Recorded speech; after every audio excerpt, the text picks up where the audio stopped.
God is dead, and it is we who killed him. That isn't my idea, although I believe it. Absolutely, that's Friedrich Nietzsche, of course. And it's oftentimes so misunderstood. It isn't that there isn't a source, that there isn't oneness. There is. There's universe, one song, one reality, one truth. Capital T truth, absolutely unequivocally, but all the small t's of Christianity and Judaism and Islam and Buddhism and Taoism and all the isms, that's where we get lost. I want to be a part of reclaiming authentic God. I can't call it God because it is dead to me. It's been dead for so long. This word is meaningless. It is used so frivolously, so casually, so misguidedly, if that's a word. We need new language, or old language, frankly, like in the Bible. There's no God anywhere. Look through the entire Hebrew Bible. I will give you $1 million if you can show me God. It doesn't exist because there's not a name of God. There are names of God, and they happen to be in the Bible in Hebrew or in, the other traditions like Buddhism and Hinduism in Sanskrit, or you pick your ancient language, but it was in English. So God is actually meaningless. Now in the Hebrew Bible, there's names of the divine, of one, of source. None of them are the name of God. The only name of God that resonates with me, that makes the most sense, is when Moses says to God, "What's your name?" And God says, "Ehyeh Asher Ehyeh." Doesn't say God. What does the source say? Ehyeh, I will be, Asher that, Ehyeh, I will be. I will be, that I will be. I will be coming. I will be unfolding. I am a verb, not a noun. A verb is in process. A verb can't be pinned down. The infinite can't be made finite. And yet we try to make this God finite through our language, which is fine. We need to communicate. But it's not fine when that becomes something that's the antithesis of God, right? When you turn God, source, energy, oneness, the driving force in the universe, into a supernal vending machine, right? Give me this, I want that. Put your prayer in as a quarter, put in your request, pull the lever, and voila. That's not God. That's silliness. That's children's stories. God isn't an old man in a red outfit called Santa Claus, an old man in a black outfit called the Rebbe. Those are just attempts to experience the unfolding of oneness, of divinity. Why am I talking about this? Because I'm hungry for source, for oneness.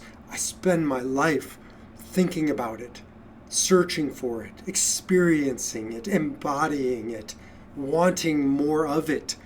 Now, I need new language, so I have turned to many different traditions. Kabbalah, sort of my go-to, but I also go to Hinduism, I go to Buddhism, I go to Catholic mysticism, the source, I believe, of the Enneagram, and others. But another place I go is Viktor Frankl.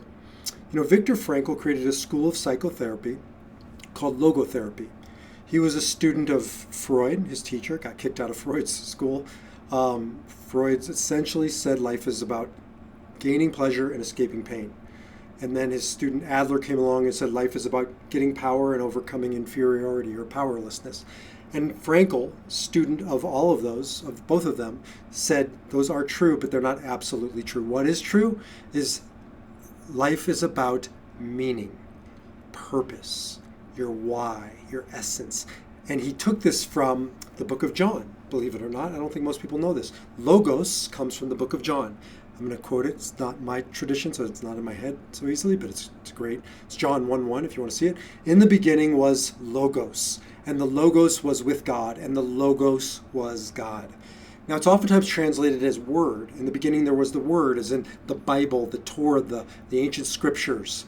But Logos means something different than that. Yes, it means word, it means embodiment. But what John, I believe, was trying to say was that Logos, these words, this manifestation of divinity is purpose, its essence, its meaning, which is why Frankl called it logotherapy, meaning therapy. Therapy means healing, coming from the Greek therapia. Healing through meaning. When you have meaning, when you have logos, You have everything. You don't need to go to the Bible to get it. You don't need to go to the church, the synagogue, the mosque, the ashram to get it.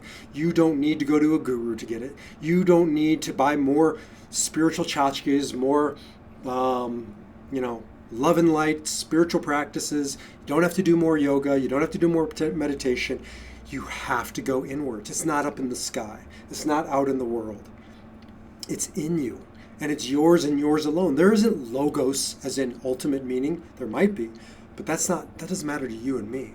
There's your meaning and there's my meaning. There's my logos. It isn't yours. Mine is mine alone. And my work in this lifetime is to discover it, uncover it. It's there. I don't create logos. I don't create meaning. People say, you make meaning out of something. You don't make meaning. Meaning, at least from this framework, exists.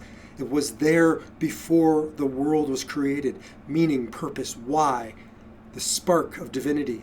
It's there. It's yours. You must, according to the Kabbalists, the Jewish mystics, go into the darkness, go into your life, go into yourself, and discover your logos, your meaning, your purpose. God is dead. This empty concept of that most of us were raised upon, it's been dead. It's never existed. But logos, essence, purpose, meaning, divinity, alive and well and eternal and true, capital T, truth. Don't care if you call it Krishna or Buddha or Allah or Yeshua or Shekhinah, Adonai, it doesn't matter. What they are all saying is the same thing, that in the beginning, that right now, and that always will be, is logos.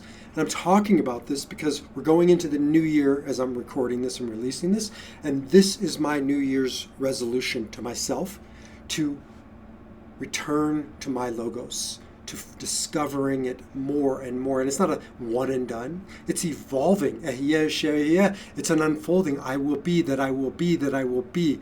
Don't think for a second that you have hold of it and that you're done.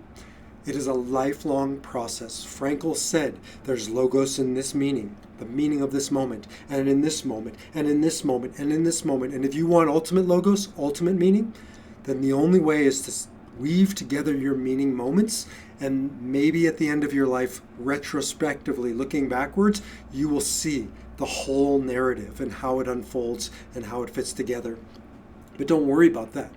All you need to worry, and don't worry, all you need to focus on is the meaning of the moment, the meaning of this moment, your meaning, your logos in this moment. So as we go into the New Year's, refrain from the cliched New Year's resolutions. If you want, you can, but they've been proven to be meaningless because they're just empty words. Choose your words carefully.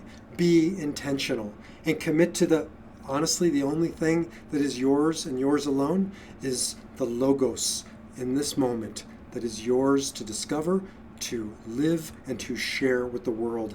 I work with men all day, every day, and we don't have a financial crisis. We don't have a materialism crisis. We don't have a pick your poison marital crises or crises with our kids or all of those things. They may be true, but that's not the true crisis, because we can navigate all of those. As Frankl said, quoting Nietzsche, he who has a why to live for can bear with almost any how. If you have a why, you can figure out all the other crises. Which you can't live without is your why, your purpose, your logos. It is time as men, as women, as people to return to the commitment of discovering our why, our purpose, our logos, each and every day. And that is my commitment to do that work on my own and to continue to share what I discover, working with you, being with you, learning from you, and guiding you on this path. So with that, have a meaningful, logos-filled new year, and I look forward to discovering and exploring more of your why, of your logos in 2026. Take care.